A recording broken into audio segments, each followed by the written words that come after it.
মদিনার জমিনে সবচাইতে গরীব সাহাবীর নাম ছিল সাইয়েদনা বেলাল আল হাবাশী রাদিয়াল্লাহু তাআলা আনহু।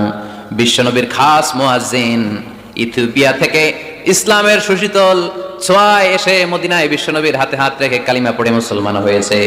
দেখতে ছিল কুচকুচে কালো, কিন্তু হৃদয়টা ছিল সাদা। মদিনার সবচাইতে গরীব সাহাবী। লজ্জাস্থান ঢাকার মতো একটা লুঙ্গি ছিল, এছাড়া আর কিছু ছিল না। শুধু আমাদের লজ্জাস্থান ঢাকার মতো একটা লুঙ্গি আছে, আর কিছু নাই। এরকম কে কে আছেন? হাত তোলেন। কেউ নাই। তার মানে আল্লাহ আমাদের অনেক দিয়েছে, ঠিক কিনা? মদিনার সবচেয়ে গরীব সাহাবীর নাম বেলাল রাদিয়াল্লাহু তাআলা আনহু।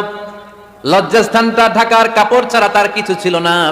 ওই বেলাল রাদিয়াল্লাহু তাআলা আনহুকে ডেকে বিশ্বনবী বললেন, আনফিক ইয়া বেলাল, ও বেলাল তুমিও আল্লাহর রাস্তায় দান করো। আনফিক ইয়া বেলাল লা তাখশা মিন যিল আরশি ইকলালা, ও বেলাল আল্লাহর ধনভাণ্ডারে কমতি নাই, তুমি দান করো, তোমারও বাড়ায়া দিবে কে?